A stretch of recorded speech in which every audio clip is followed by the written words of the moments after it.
Olá, eu sou a Juliana Mazanek, supervisora clínica comportamental, especialista no desenvolvimento infantil. E hoje eu tô aqui para falar um pouquinho para vocês a respeito de tudo aquilo que envolve ao redor do comportamento de uma criança dentro do seu contexto domiciliar ou qualquer outro contexto social.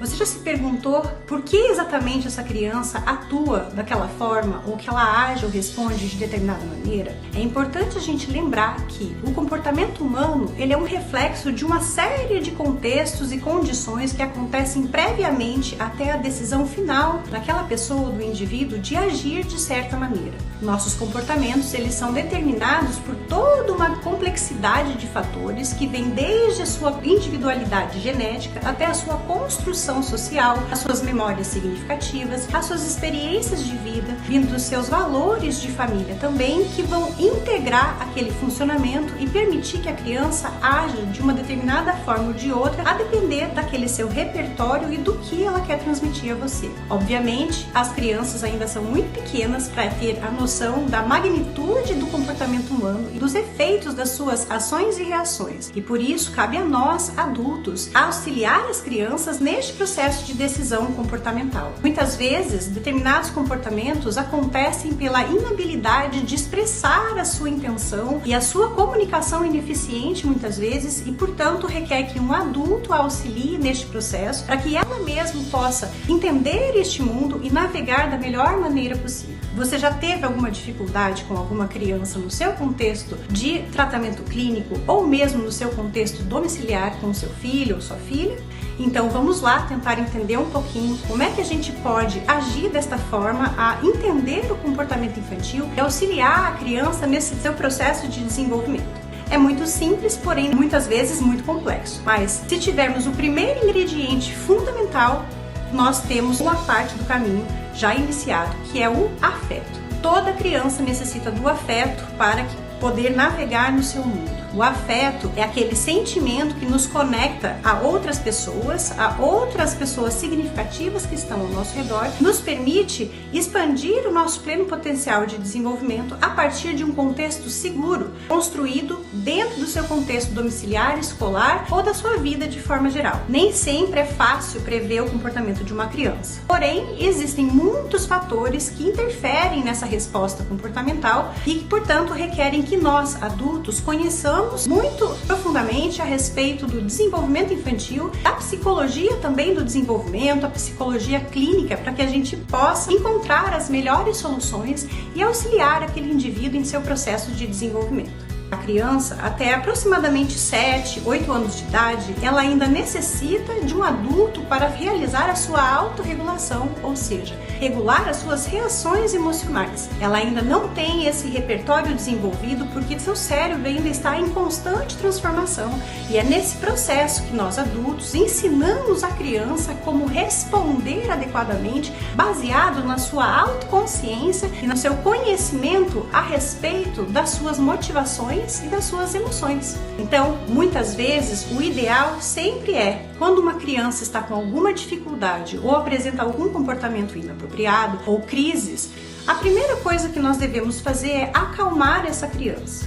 Uma criança que está durante um momento de crise muito intensa, é muito improdutivo tentarmos agir de forma cognitiva para explicar para essa criança o que é que está acontecendo. Então, ao menos nesse caso, é mais.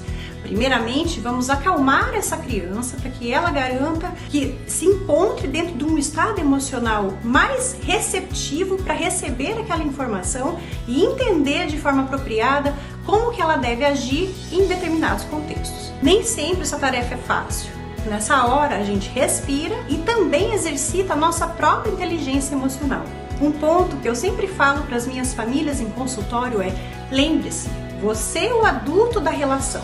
E como adulto da relação, você tem o dever de mostrar à criança o que é a regulação emocional e como que ela pode lidar com esses sentimentos.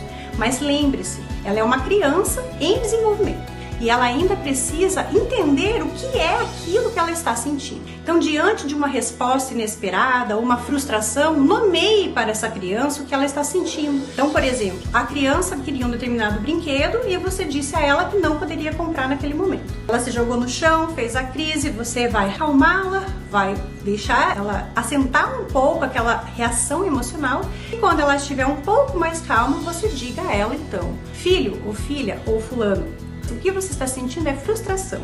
Isso é difícil, né? Nem sempre a gente consegue obter tudo que a gente quer, mas a vida é assim e a gente deve se adaptar. Tá tudo bem.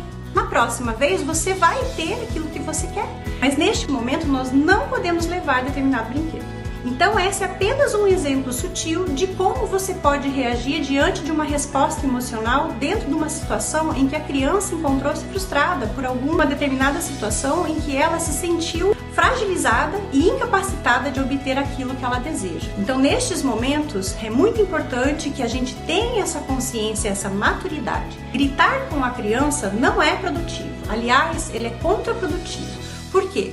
Porque nós estamos passando para a criança a informação de que gritar tá tudo bem, e não é verdade.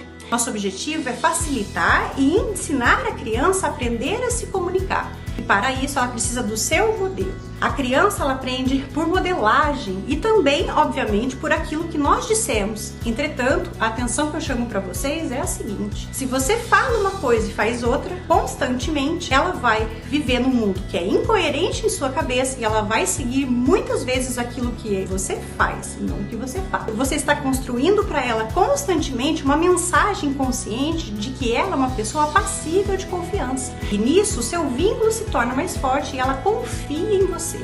Isso facilita o processo do controle instrucional sobre a criança, que é aquele controle em que a criança consegue sistematicamente responder a seus comandos de forma apropriada. Então, nesse processo, vale salientar que a coerência, ela sempre é muito importante para que a criança se desenvolva e entenda o seu universo e o seu contexto como um contexto seguro de desenvolvimento. Se você falou uma coisa e realizou outra acidentalmente, não sinta-se culpado.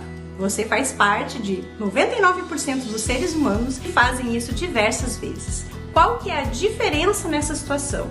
A sua intenção e a oportunidade que você tem de corrigir aquele comportamento seu mesmo na frente da criança e ensinar a ela a humildade. Nós reconhecemos nossos erros. Então, muitas vezes as crianças nos dizem diretamente: você disse uma coisa e você fez outra. Ou você falou que ia fazer isso e você fez aquilo. Opa, ela tem razão, certo? Humildade. Vamos reconhecer os nossos erros e aproveitar essa oportunidade para dizer a ela: você tem razão, meu filho. Eu sou humano, sou humana, tenho as minhas próprias dificuldades e estou no mesmo processo de aprendizado que você. Muito obrigada por você me ensinar tanto e me ajudar a progredir. Peço mil desculpas, vou tentar não errar novamente. Olha que imensa oportunidade para você ensinar a sua criança sobre a humildade, sobre o reconhecer seus próprios erros e que tá tudo bem errar. Isso faz parte do desenvolvimento infantil. Aliás, errar faz parte do desenvolvimento humano. Nós aprendemos por tentativa e erro. Então, as oportunidades, elas estão ali não para nos construir culpados. Esse é um olhar imaturo para o processo de desenvolvimento humano. O olhar maduro para este processo é reconhecer o seu erro, avaliar aquele contexto e entender aonde está o X da questão e aonde você poderia agir diferente ou aonde você deve ainda se trabalhar para aprender a fazer diferente e dar então para aquela criança, aquele indivíduo em desenvolvimento, as melhores ferramentas possíveis e o melhor exemplo possível para que ela desenvolva então o seu caminho baseado nas suas próprias percepções. Mas lembrando que a criança tem a sua própria individualidade. Existem outros fatores que também agem sobre a criança que determinam um determinado comportamento. Existem questões genéticas, existem questões contextuais, existem questões muitas vezes sensíveis que a criança está vivendo dentro do seu contexto que acabam por refletir no seu comportamento. As crianças são, portanto, um grande norte no nosso caminho de autoconhecimento. Elas nos mostram exatamente aquilo que nós devemos olhar, aprender e nos trabalhar para que nós possamos então ensiná-las a serem um indivíduo melhor que chegue na sua fase adulta, pleno potencial da sua saúde mental e do seu desenvolvimento humano. Então, se você curtiu essas dicas, peço que você dê um like e se inscreva nesse canal, porque estaremos publicando ainda outras informações que podem ser muito pertinentes para você. Também para sua família, para o seu contexto terapêutico e para quem tiver a seu alcance que tem uma criança dentro do seu lar e que possa se beneficiar. Então, por favor, compartilhe esse vídeo e me segue para mais orientações, certo? Um grande abraço e até a próxima!